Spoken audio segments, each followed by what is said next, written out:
1h40, é isso? 1h39, estamos de volta com o Gazeta Entrevista. Michele, ficou famosa, aliás, ficaram famosas, ficaram famosos. Ave Maria, a concordância está difícil. Ficaram famosos 2 vídeos que você gravou nessa campanha, um com o candidato ao Senado Alan Rick e outro com o candidato ao Senado Ney Amorim.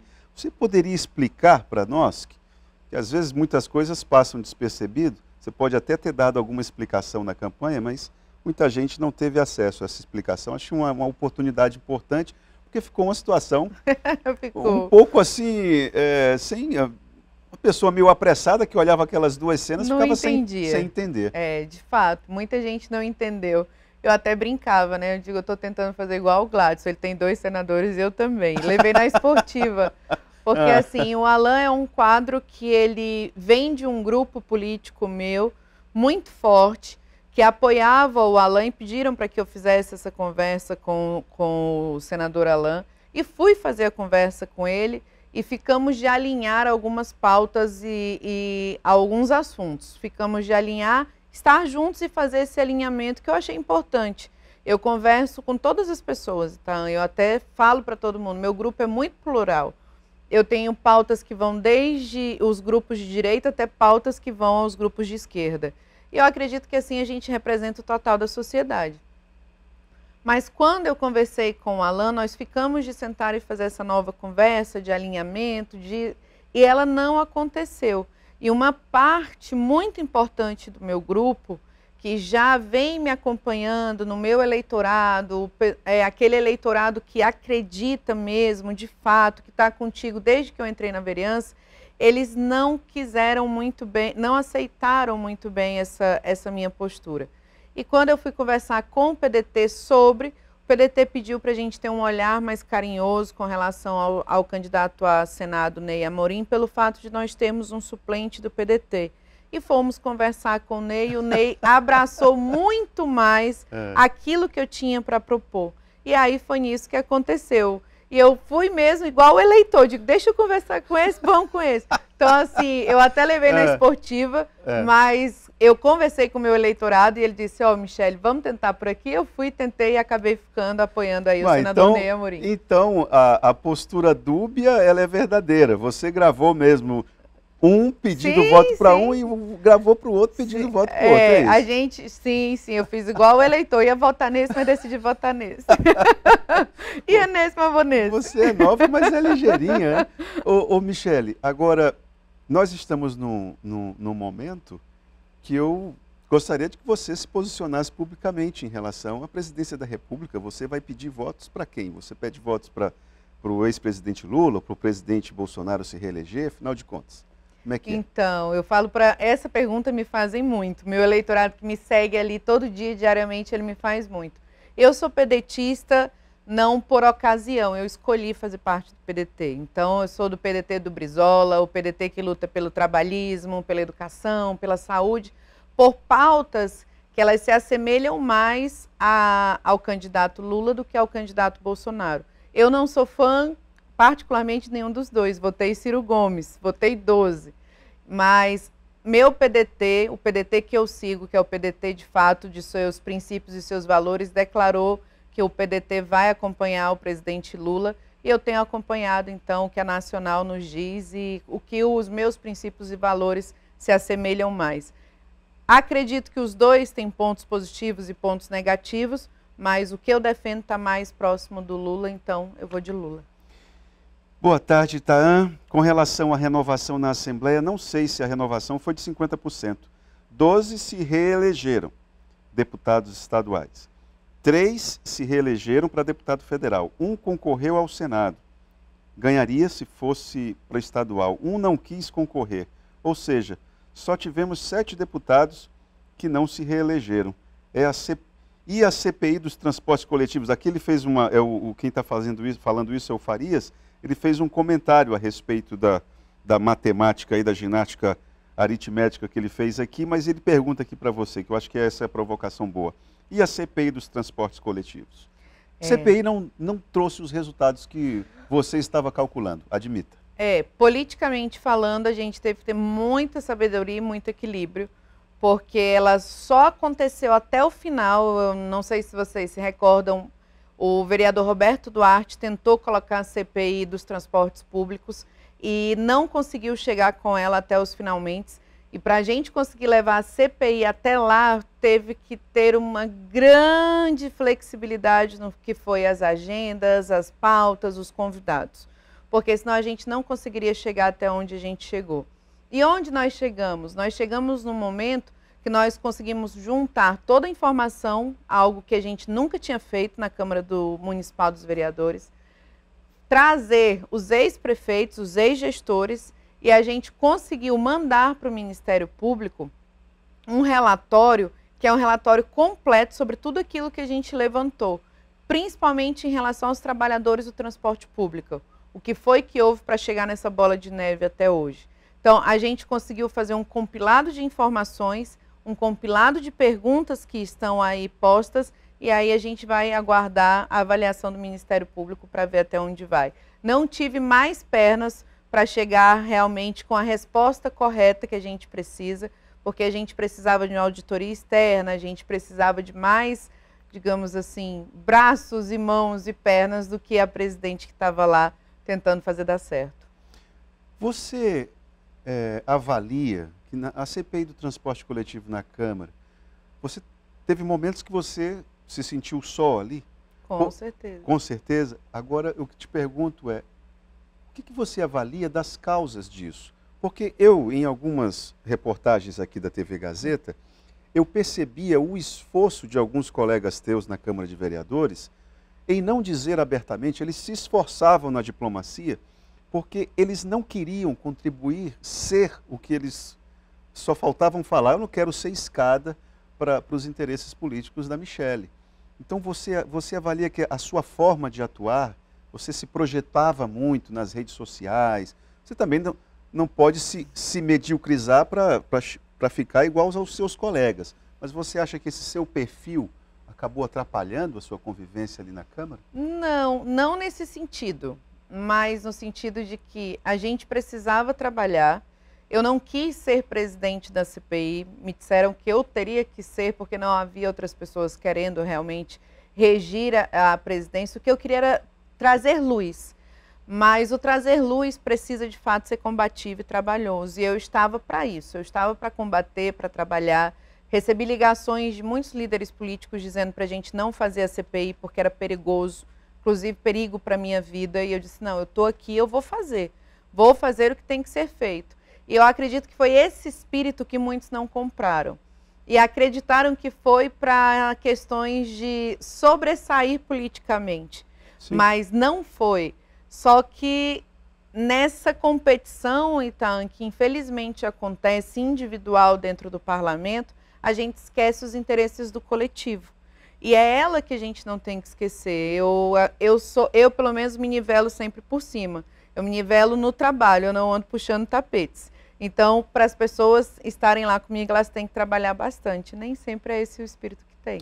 Você, o Emerson Jarudi, fazem parte de uma geração nova de renovação na política, que vocês chegaram ao parlamento com um discurso moralista forte, moralista no sentido do rigor, o cuidado com a coisa pública e tudo. Eu quero te perguntar aqui se o episódio relacionado ao uso da caminhonete da Câmara de Vereadores por parte da tua namorada, foram duas situações distintas, você alega que não. Isso vai te exigir um outro perfil ali, um outro cuidado na ALEAC?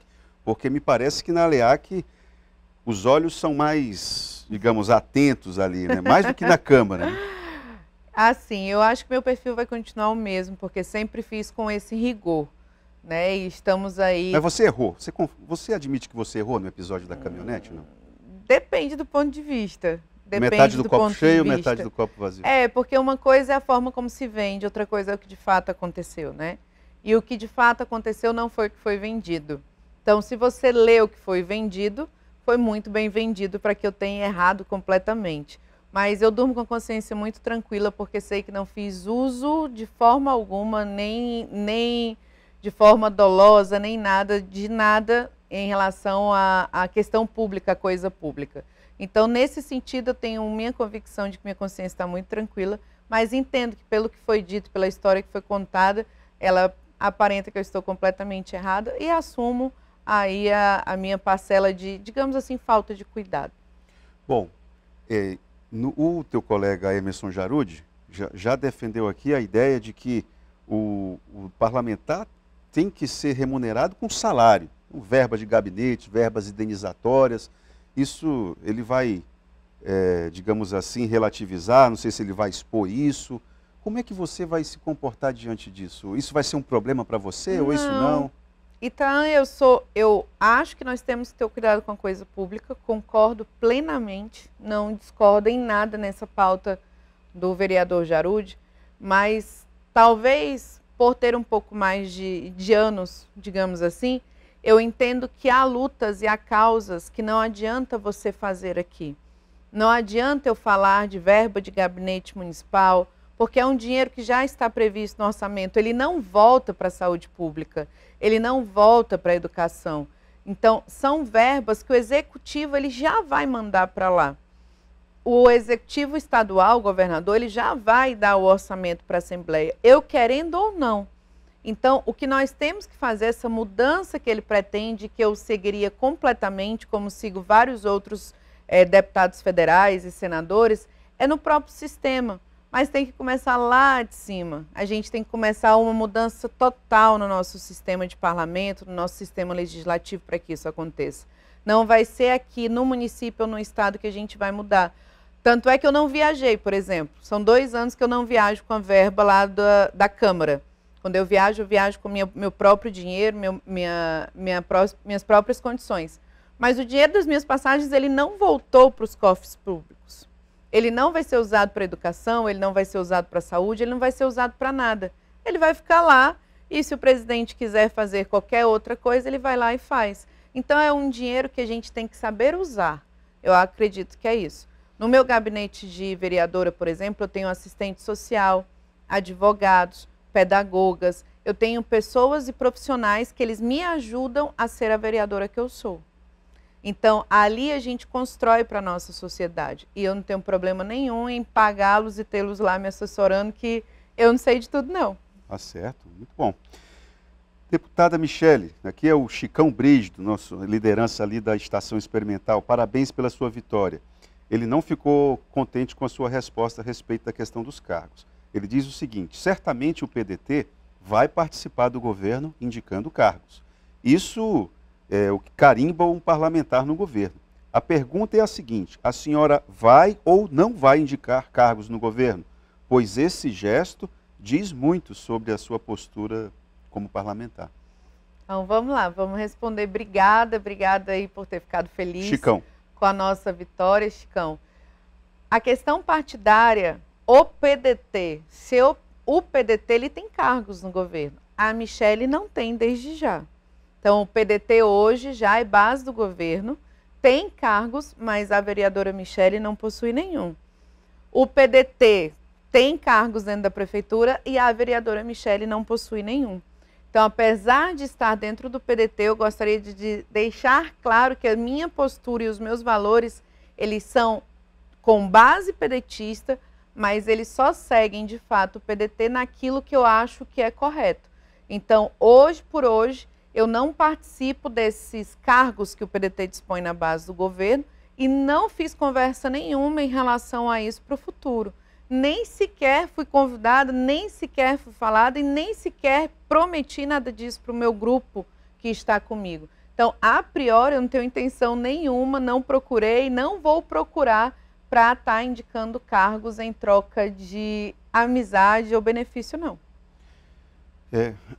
Essa questão de cargos ela é complicada, né? Porque nós sempre raciocinamos a ideia de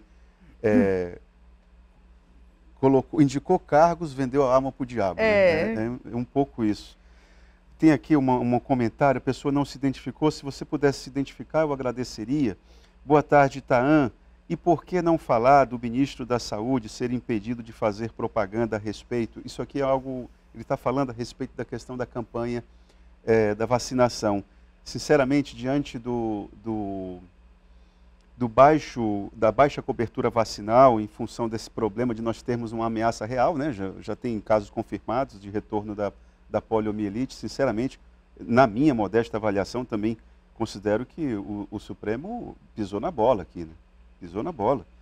O ministro poderia sim fazer, mas enfim, é apenas uma opinião de um modesto apresentador de um modesto programa. Itaã, eu não entendi esse comentário dele. Diga para a deputada ter cuidado com esses abraços muito rápido pelas causas defendidas de algumas pessoas.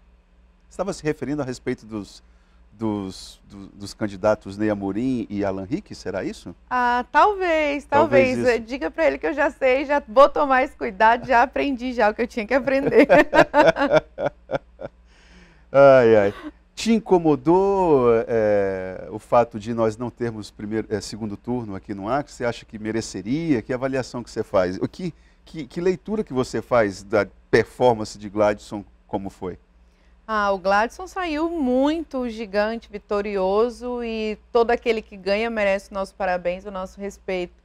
Mas eu gostaria uma coisa que eu sempre deixei claro para quem fez campanha comigo, de ter o segundo turno, de discutir melhor as propostas. A gente quase não teve debate, né? A gente teve, assim, muito brevemente, tentou fazer uma rodada de debates, mas a gente não o fez.